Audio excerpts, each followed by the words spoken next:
जय हिंद। दोस्तों, आज हम बात करेंगे यूजीसी नेट की और उसमें हिंदी साहित्य की।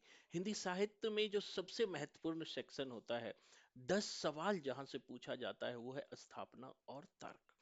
अगर आप भी 10 में 10 सवाल सही करना चाहते हैं स्थापना और तर्क का, तो YouTube पर पहली बार बिल्कुल फ्री क्लास हम स्थापना और तर्क, जो हिंदी साहित्य में कठिन सेक्शन है जहां से प्राय सवाल नहीं बनता है, वहीं के सवालों को मैं आज से समझाने जा रहा हूं।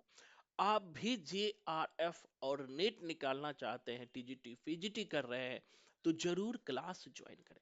दोस्तों, स्थापना और तर्क के सवाल ऐसे सवाल होते हैं कि जिसे नहीं आते हुए भी आप आसानी से बना सकते हैं। इसके कुछ रूल्स होते हैं, इसके कुछ नियम होते हैं, उसी की चर्चा करेंगे। पूरी वीडियो को ध्यान से देखिएगा।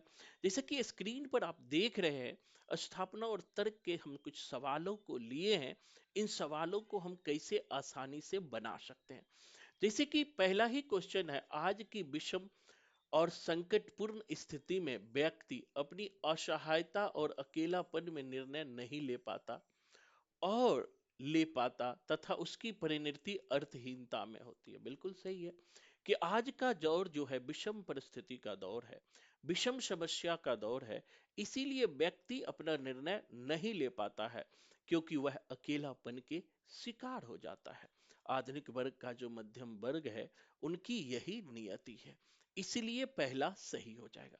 दूसरा देखेंगे, क्योंकि आधुनिक काल में मशीनीकरण के वर्चस्व के कारण व्यक्ति अपने पहचान खो गई है। बिल्कुल सही है, दोनों सही है और व्याख्या भी सही है।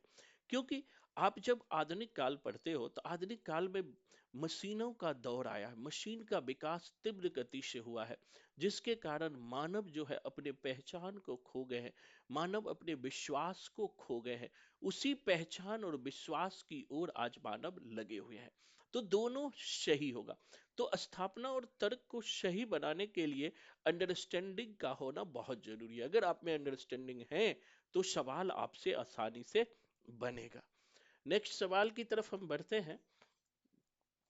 नेक्स्ट सवाल है मार्क्स का। जैसे कि हमने जब आपको प्रगतिवाद पढ़ाया था या पश्चात काव्य शास्त्र पढ़ाया था, तो वहां भी हमने मार्क्सवाद की चर्चा की थी।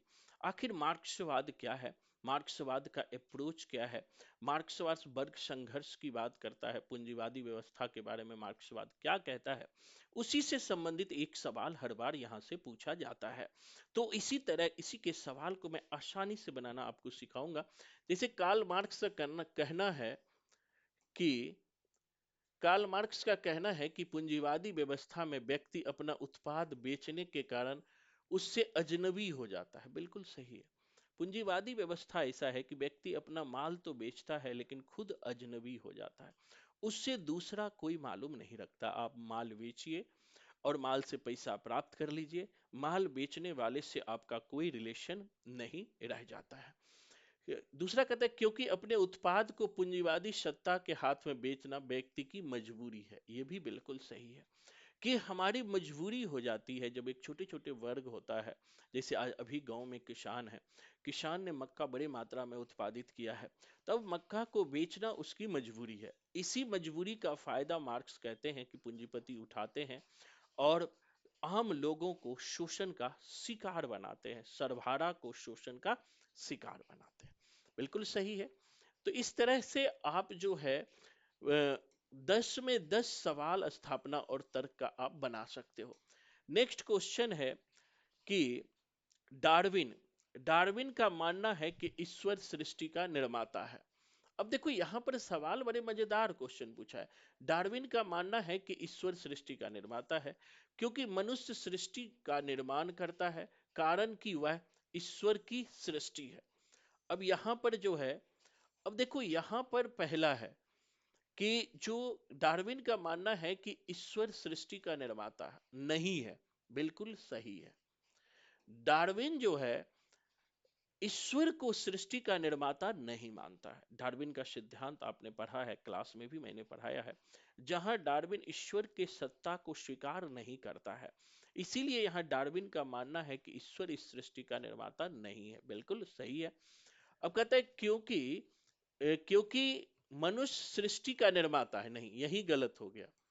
मनुष्य सृष्टि का निर्माता नहीं है। ये बात भी डार्विन नहीं कहता, क्योंकि इसका यह ईश्वर की सृष्टि है ना, ईश्वर की भी सृष्टि नहीं मानता है।